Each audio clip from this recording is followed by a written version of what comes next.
Today we are going to be going inside one of the technological leaps from the 3rd gen to the 4th gen Chevy Silverado and GMC Sierra.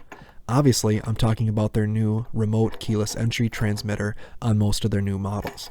This thing has a few new tricks from previous generations, and that means knowing how to replace the battery is all the more important. Let's get started. Class is now in session.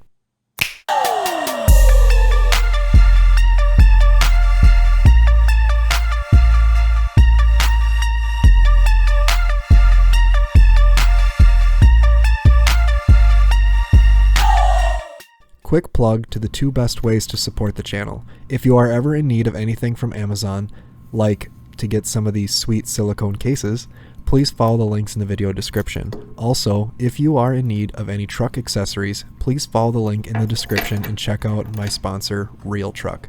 I have several videos on my channel with parts provided by them, and their prices are guaranteed lowest with fast and free shipping. Thank you for supporting me and making of these videos. Alright, back to business. Keyless entry systems, or key fobs, are nothing new.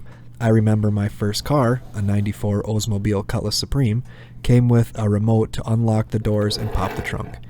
This transmitter uses radio signals to do the same thing, from up to 60 meters or 197 feet according to the manual. But this keyless system takes things a step further. If you are carrying this transmitter within 1 meter or 3 feet from any door or the tailgate, your truck will be able to send it a signal, and if your truck receives the correct signal back from the transmitter, the doors will unlock and enable the push button start. A key that never has to leave your pocket or purse is pretty convenient, and thanks to this technology, I will never have to worry about locking my keys in my car again, due to the truck being able to detect that the transmitter hasn't left the vehicle. Pretty cool. With this remote taking on the added responsibility of being your truck's key, being ready to replace a dead battery is more important than ever. Yes, there are failsafes for a dead battery like this built-in physical key to get you into your truck, and these special key pockets that can detect a dead transmitter if one is placed in it. But for reliability and convenience sake, you should be prepared to replace your battery at the first sign of loss in signal strength. Separating the 2 halves of the transmitter shell is pretty straightforward. A flat blade screwdriver can pop this thing open with a single twist if placed in the center cutout of the transmitter. But if you're in a bind without a screwdriver, I found the built-in key actually coming in handy for once by using it as a prying tool. As you can see, the trick is to first twist the key in between the 2 halves before using the length of the key as leverage to get the transmitter to pop open, like a big Lego. Once it's apart, you can see how these 4 triangle shapes are the only things holding the 2 halves together. No real tabs to be concerned about, a simple and effective friction fit. Now that the 2 halves have been separated, we can see all the circuitry inside and the battery. Before we move on to the battery, it is important to note how the circuit board rests in the transmitter. These notched corners in the circuit board rest in the soft plastics that make up the buttons on the outside of the transmitter. Reassembling this transmitter would prove difficult if they are out of place. Moving on to the battery mounted to the back half of the transmitter, the friction mount makes for a secure fit which required some prying with a small screwdriver.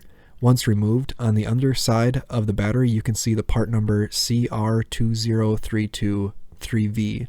I'll throw a link in the description to one from Amazon for a couple of bucks. Following that link won't cost you anything, but it will earn me a small commission for getting you to Amazon. Throw a few more items in your cart if you're feeling generous. I really appreciate the support, and it's the ultimate way to say thank you for making this video. Installing your new battery is pretty straightforward. There is a diagram on the inside cover of the transmitter in case you forget that the positive side of the battery is supposed to go face down. Once the battery is in place, I would make sure there are no fingerprints on the battery or circuit board. The oil on your fingers can cause electrical contact points to erode over time. Some gloves for this project might have been a good idea, but since I didn't have any, I used some rubbing alcohol on a microfiber cloth. The alcohol will break down the oil from my fingers and evaporate quickly. Obviously, water and electronics don't play well together, so I wouldn't recommend using it to clean anything in here. Assembly is pretty straightforward. Once everything is cleaned and in place, the 2 halves snap back together, like a big Lego. If you are not a fan of putting a ton of pressure on an expensive and difficult to replace piece of electronics, I recommend starting with snapping together one end before moving on to the other end. And there you have it. Several more years of use for a couple of bucks and a few minutes of work. Thanks for watching this video, everyone. Please subscribe to the channel if you haven't already. I have dozens of videos on this channel about the accessories I've installed and all the service work I do to my truck. And don't worry, those videos are not parodies of one of my favorite YouTube content creators. Also, be sure to follow those links in the description if you ever have something to buy from Real Truck or Amazon. I really do appreciate it. Thanks a ton for watching. I'll see you. Class dismissed.